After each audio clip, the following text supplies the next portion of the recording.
I want to talk today about the least restrictive environment for your child with autism.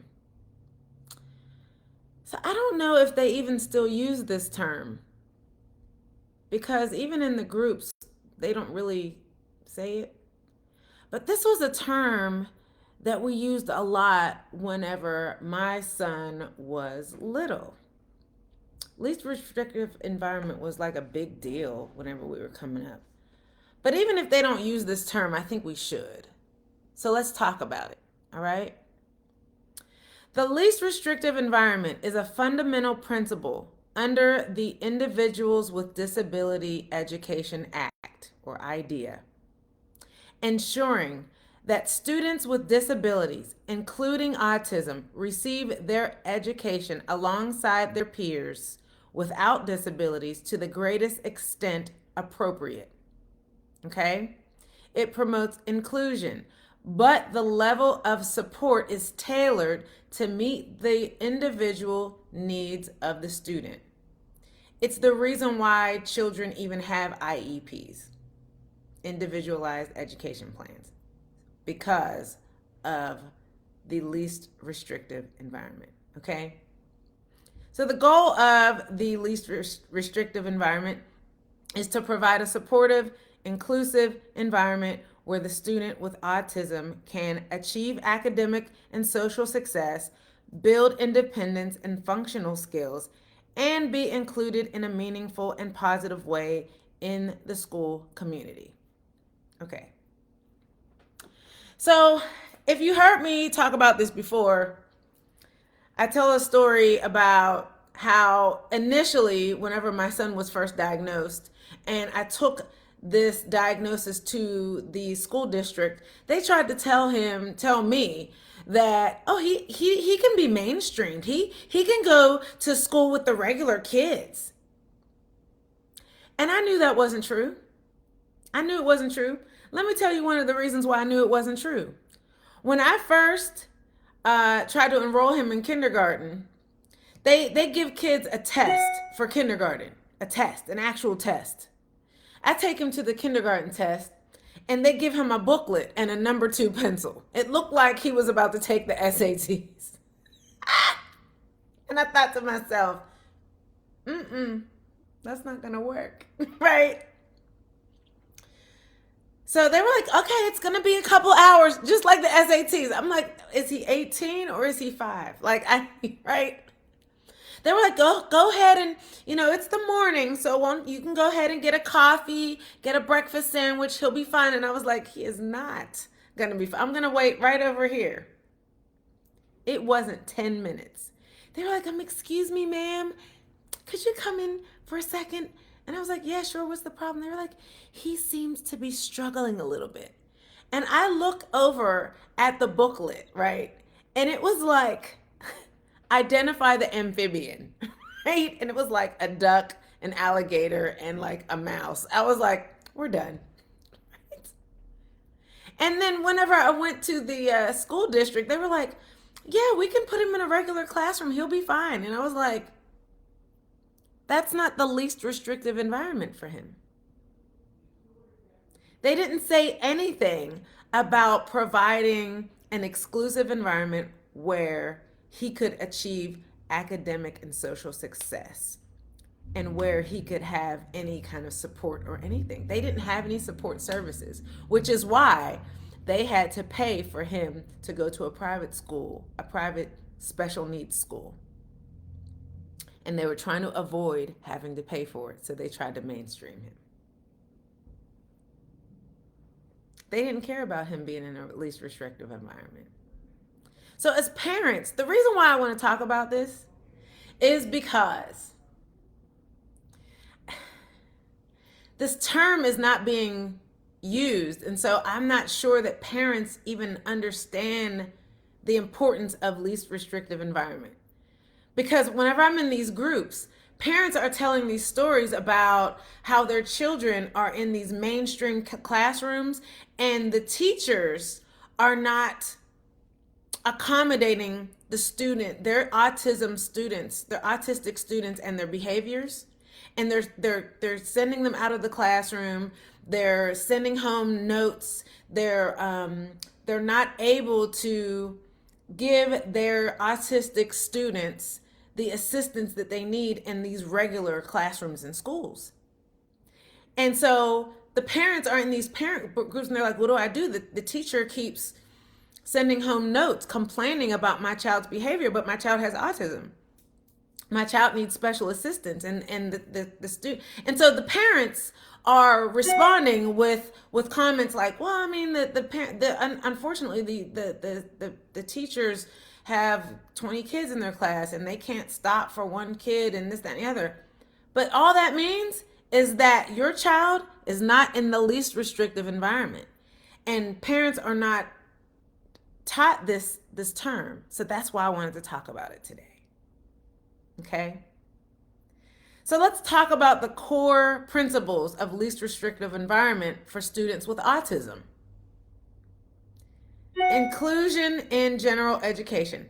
Placement in general education classroom with same age peers with appropriate supports and accommodations. So, Hassan, at some point in middle school, he was, no, you know what? He was never placed in a general education classroom. He was placed in a general education school, but he was always in a special needs classroom. But if a child is high functioning enough to be placed in a general education classroom, with their same age peers, they have to have appropriate support and accommodations. They have to. They have to.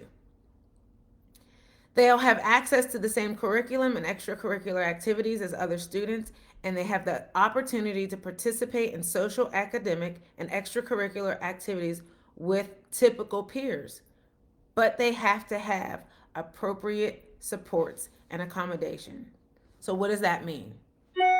Supplementary aids and services, classroom modifications, visual schedules, quiet areas, noise canceling headphones, or assistive technology. Support staff. And that's where the problem is with a lot of these autistic students. They'll put in a regular classroom. It's overwhelming for the student, it's overwhelming for the teacher, and it's overwhelming for the other students in the classroom if they don't have support staff, paraprofessionals, behavioral aides, or peer buddies to assist with transitions and tasks. So let me tell you this. I keep talking to you about how Hassan is a student at Georgia State University.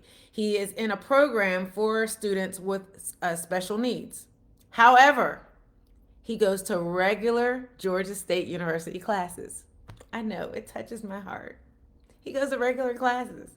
However, he has a peer buddy to assist with his class, in his class, with school projects and transitions and tasks.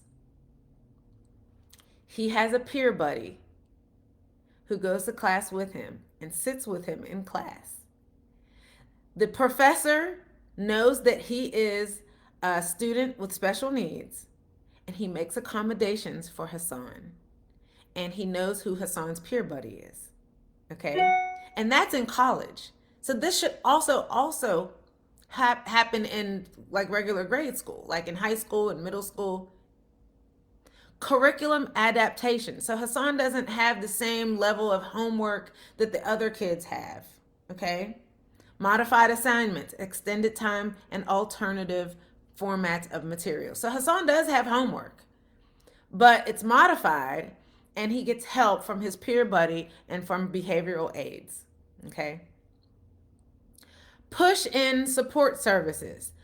Specialized services delivered within the general education classroom to promote inclusion. Examples include speech therapy during class activities, occupational therapy for sensory regulation within classroom settings, and behavioral intervention and support strategies. So a lot of these teachers that are in mainstream classrooms with children with autism in their classrooms, if there's a behavioral issue happening, they don't have a behavioral intervention support staff person to step in to handle that behavioral situation. So they have to handle their other 19 students and teach the curriculum and handle that autism behavioral situation at the same time. And it's not fair to the student.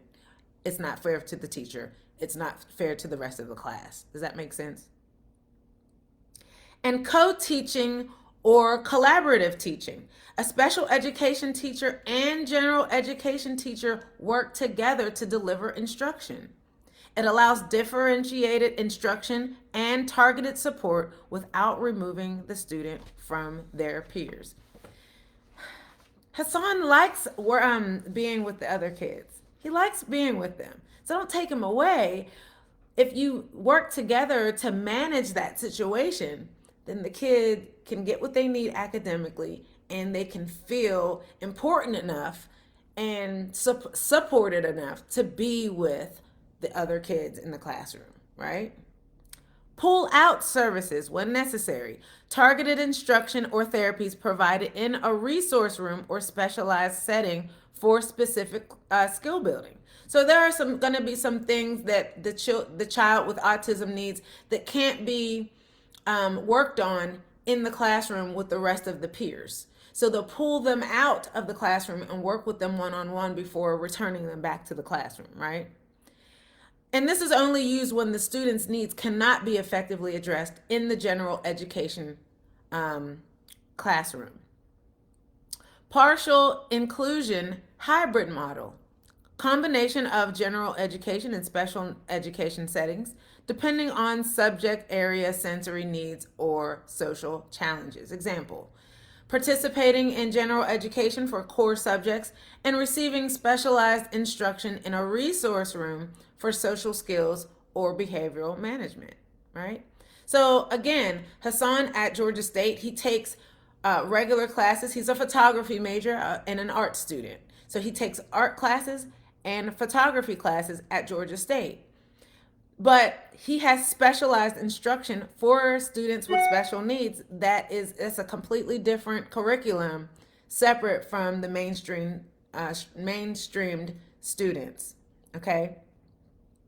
Self-contained classrooms when required. A smaller structured classroom designed to meet the needs of students with autism who require a higher level of individualized support, right? Functional and life skills programs. Functional academics, life skills, and vocational training may be provided in specialized environments. So Hassan had that. So whenever he graduated from high school, Hassan then entered into a 2-year transition to work program, and it was at a different high school. But it was after he finished his 12th grade year in high school, if that makes any sense. So when he went to the 2-year transition to work program, it was not an academic curriculum. It was functional academics, meaning he was putting his math skills to work.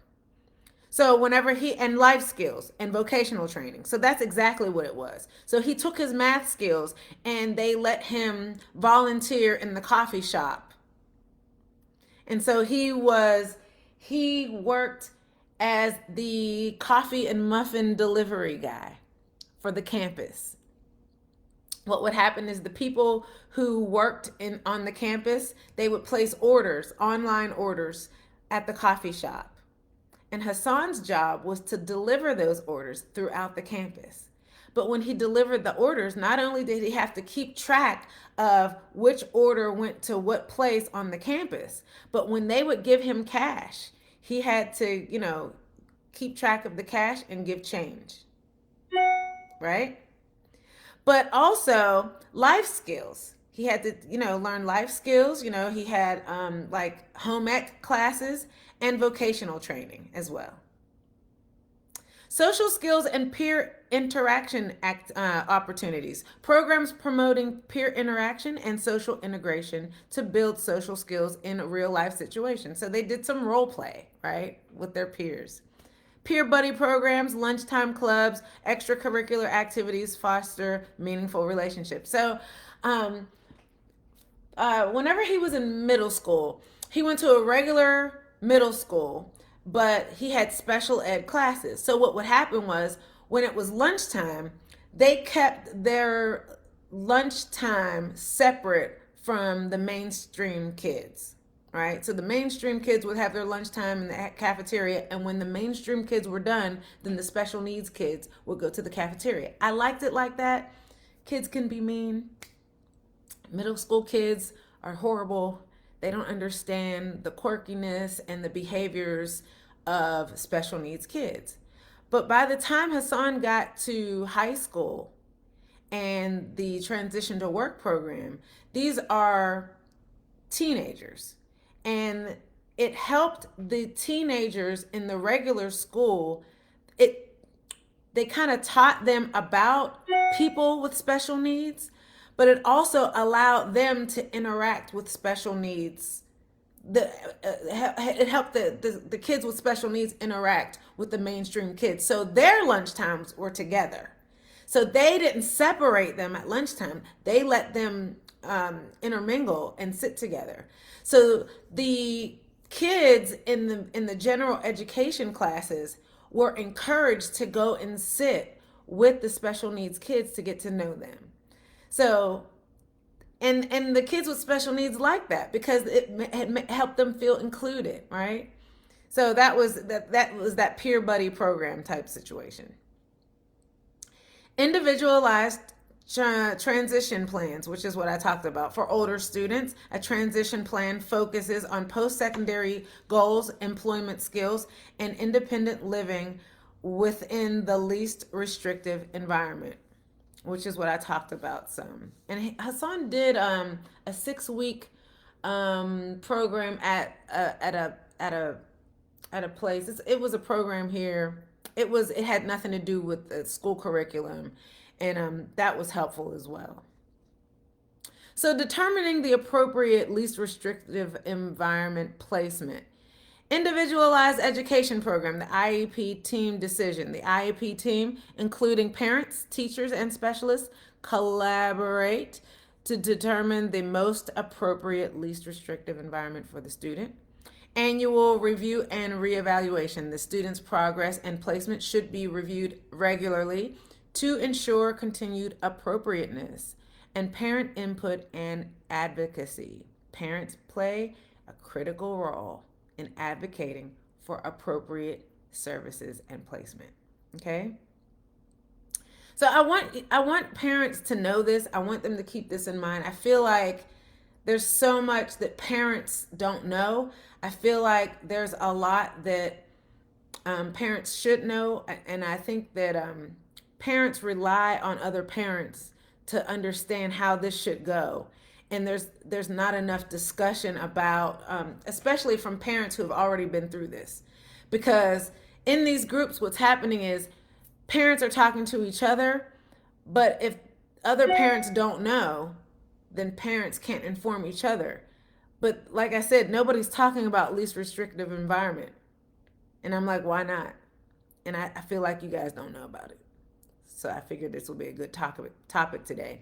All right. I hope this helps. I appreciate you watching till the end. Like this video for me, and I'll see you in the next video. Bye-bye.